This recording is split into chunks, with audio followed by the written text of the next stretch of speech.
Bienvenidos a un nuevo Deep Dive.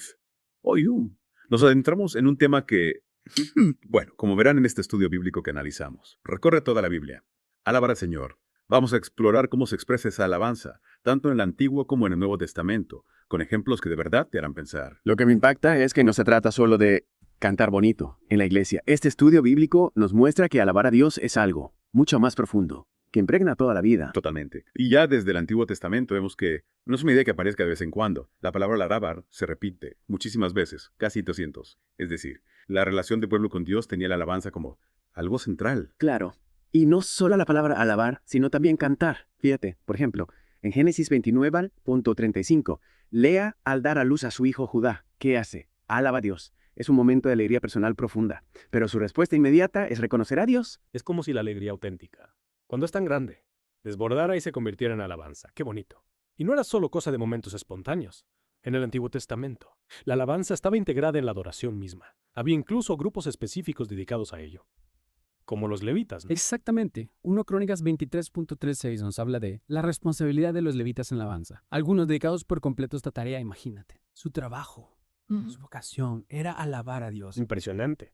Y me imagino que cuando llevaban el Arca de la Alianza, eso debía ser un espectáculo increíble. En 1 Crónicas 16.46 describe a los levitas, con salterios, arpas, címbalos. Todo un despliegue de música y alabanza. Sin duda. Y si hablamos de alabanza, no podemos olvidar los salmos. Ahí encontramos una colección riquísima de cantos que expresan emociones muy diversas. Celebran el poder de Dios. Salmo 21.7. Invitan a quienes le temen a alabarle.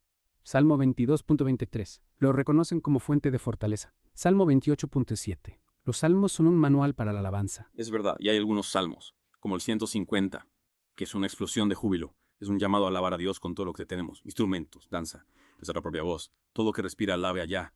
Dios eterno salmista. Es universal. Toda la creación invitada a alabar al Creador. Y fíjate que esto conecta con Isaías 43.9-21. Dios mismo dice que ha creado un pueblo para que proclame sus alabanzas. Es decir, la alabanza no es un invento humano, sino que está en el corazón mismo del plan de Dios. Es como si estuviera entretejida en la trama de la creación. Exacto. El Salmo 148 nos muestra esta imagen de toda la creación alabando a Dios. Los cielos, la tierra, los animales, todo lo que existe. Y la razón es simple. Alaben el nombre de Jehová, porque Él mandó y fueron creados. La alabanza es la respuesta natural a la obra creadora de Dios. Ahora bien, este estudio bíblico que analizamos no se queda solo en el Antiguo Testamento. ¿Qué pasa cuando llegamos al Nuevo Testamento? ¿Sigue la alabanza siendo tan importante? Por supuesto. Y además, adquiere nuevas dimensiones con la venida del Espíritu Santo. En 1 Corintios 14.37, por ejemplo, aparece la idea de cantar en el Espíritu, es decir, hablar en lenguas como forma de alabanza. Claro. Aunque no vamos a entrar ahora en debate sobre el don de lenguas. Este estudio bíblico nos invita a pensar en la variedad de formas en que la alabanza se puede expresar. Lo importante, como dicen Colosenses 3.16 y Efesios 5.18-19, es que la alabanza brote del corazón, ya sea a través de salmos, himnos o cánticos espirituales, y que esa alabanza nos enseñe, nos anime y nos ayude a crecer espiritualmente. Exacto. Y no olvidemos el ejemplo de Jesús. En Mateo 26.30, justo antes de ir al Monte de los Olivos, ¿qué hace Jesús con sus discípulos? Cantan himnos. La alabanza no es solo algo individual, sino que también une a la comunidad y fortalece la fe. Hasta aquí hemos visto cómo la alabanza impregna toda la Biblia. Pero ahora viene la pregunta clave. ¿Qué pasa cuando la gente la pone en práctica? ¿Qué impacto tiene la alabanza en la vida real? Este estudio nos ofrece ejemplos increíbles que nos revelan el poder transformador de la alabanza. Y son historias que te dejarán boquiabierto. Me muero de ganas de escucharlas. Una de las historias que más me impactó de este estudio bíblico es la de Pablo y Silas en la cárcel. Está en Hechos 16.16-28. Imagínate la situación. Encarcelados injustamente, azotados. Cualquiera se hundiría en la desesperación. Que la situación era terrible. Pero en vez de quejarse o lamentarse, ¿qué hacen? Cantan himnos a Dios. A medianoche, en medio de la oscuridad y el dolor, eligen alabar. Me parece increíble. Y fíjate que no era una alabanza resignada, como diciendo, bueno, ya no hay nada más que hacer. En Hechos 16.25 dice que cantaban con gozo, es decir, su alegría brotaba de la fe, de la certeza de que Dios estaba con ellos. Eso es tener una fe a prueba de balas. Y lo más sorprendente es que su alabanza tuvo consecuencias reales. De repente, un terremoto sacude la cárcel. Las puertas se abren, las cadenas se sueltan. Es como si la alabanza hubiera roto las cadenas, tanto físicas como espirituales. Y no solo ellos fueron liberados, sino que el carcelero y su familia también experimentaron la salvación, La alabanza abrió un camino para la gracia de Dios. Es un ejemplo perfecto de cómo la alabanza transforma no solo nuestra realidad, sino también la de quienes nos rodean. Y este estudio bíblico nos muestra que no es un caso aislado. ¿Recuerdas la historia del rey Josafat? Está en 2 Crónicas 20.20-23. Claro, Josafat se enfrenta a un ejército enemigo enorme y en vez de preparar estrategias militares, ¿qué hace? Convoca al pueblo a orar y alabar a Dios. Es que confiaba plenamente Ay, en que Dios pelearía por él, y el resultado es asombroso. El versículo 22 dice que cuando comenzaron a cantar, Jehová puso contra los hijos de Amón, de Moab y de Monte de Seir las emboscadas de ellos mismos. Se destruyeron entre sí. sin disparar una sola flecha. Josafat obtiene la victoria gracias a la alabanza. Es una prueba de que Dios actúa cuando le reconocemos, cuando ponemos nuestra confianza en Él. La alabanza, en este caso, se convierte en un arma poderosa. Este estudio bíblico también menciona la dedicación del templo de Salomón. En 2 Crónicas 5.11-14, cuando los levitas empiezan a alabar a Dios, la gloria de Dios desciende sobre el templo, de forma visible. Es tan intensa que los sacerdotes ni siquiera pueden entrar a ministrar. Es como si la alabanza creara un espacio para que Dios se manifieste. La adoración del pueblo se convierte en un conducto para la presencia divina. Estos ejemplos son impresionantes. Demuestran que la alabanza no es un simple acto religioso, sino una fuerza que impacta nuestras vidas y nuestra relación con Dios. Ahora bien, este estudio bíblico también nos advierte sobre algo importante. La alabanza debe ser genuina. No puede ser una simple formalidad o una obligación religiosa. Tiene que brotar de un corazón sincero, que reconoce a Dios y le agradece de verdad. No se trata de cumplir con un ritual, sino de expresar un sentimiento auténtico. Exacto, Dios no busca adoradores hipócritas. En Salmo 51.17 dice, los sacrificios de Dios son el espíritu quebrantado. Al corazón contrito y humillado no despreciarás tú, oh Dios. Y la historia de Pablo y Silas nos muestra eso. A la perfección.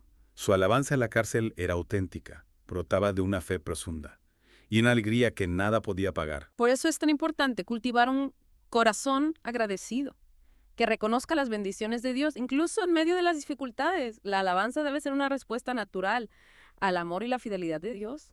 El apóstol Pedro En su primera carta. les recuerda que la verdadera alegría está en Cristo, incluso en medio de las pruebas. En 1 Pedro 1.3-9 dice que Dios, según su grande misericordia, nos hizo renacer para una esperanza viva, una esperanza que nos llena de gozo inefable y glorioso, incluso cuando pasamos por aflicciones. Qué hermoso. La alabanza genuina nace de esa esperanza, de la certeza de que Dios está con nosotros en cada paso del camino, guiándonos hacia la victoria final. Para mantener viva esa esperanza, es fundamental que, como dice Hebreos 12.1-2, corramos con paciencia la carrera que tenemos por delante, puestos los ojos en Jesús, el autor y consumador de la fe. Es decir, mantener nuestra mirada fija en Jesús. En su ejemplo de fe y obediencia, Él es la fuente de nuestra inspiración y la garantía de nuestra victoria. Retomando este estudio bíblico que analizamos, llama atención cómo nos desafía a pensar qué significa realmente alabar a Dios. No es solo cuestión de cantar en la iglesia o de decir frases bonitas, ¿verdad? Para nada la verdadera alabanza tiene que ver con Moriele, una transformación interna, un corazón que ha sido tocado por el amor de Dios, que reconoce su grandeza y su misericordia, naturalmente desborda en alabanza. Es como si se convirtiera en bolia. Una actitud constante, una forma de vivir. No se limita a un momento o un lugar específicos, sino que impregna todas nuestras acciones. Y palabras. Exactamente. Este estudio nos recuerda que la alabanza no es un fin en sí misma, sino un camino para conectarnos con Dios de forma más profunda. Cuando alabamos, reconocemos su soberanía, su poder, su amor incondicional. Y al hacerlo, nos sabemos experimentar su presencia y su gracia de una manera transformadora. Es como si la alabanza nos ayudara a enfocar nuestra mirada en Dios, a recordar sus promesas y a fortalecer nuestra fe en medio de las dificultades. Y como hemos visto en las historias de Pablo y Silas, del rey Josafat y de la dedicación del templo, la alabanza tiene el poder de desatar la intervención divina en nuestras vidas. Claro que sí. Y no se trata de intentar manipular a Dios o de obtener favores especiales. La alabanza genuina es una expresión de amor y adoración. Y cuando la ofrecemos con sinceridad, Dios se complace en responder a nuestro clamor. Este estudio bíblico nos deja con una invitación a reflexionar sobre nuestra propia vida de alabanza. ¿Qué significa para ti alabar a Dios? ¿Es algo que forma parte de tu día a día o solo lo haces en momentos puntuales? Te animo a que examines tu corazón y descubras qué hay detrás de tu alabanza. Recuerda que Dios busca adoradores, que le adoren en espíritu y en verdad. Y para terminar, la pregunta que este estudio nos deja resonando es, ¿cuál es la canción de alabanza que brota de tu corazón hoy? Que nuestra vida sea un canto constante de gratitud y adoración al Dios que nos creó, nos redimió y nos ama con un amor eterno. Muchas gracias por acompañarnos en este Deep Dive. Esperamos que esta reflexión te inspire a profundizar en tu relación con Dios y a descubrir el poder transformador de la alabanza. Y no olvides suscribirte a nuestro canal de YouTube y TikTok para más contenido inspirador y reflexiones sobre la palabra. Hasta la próxima.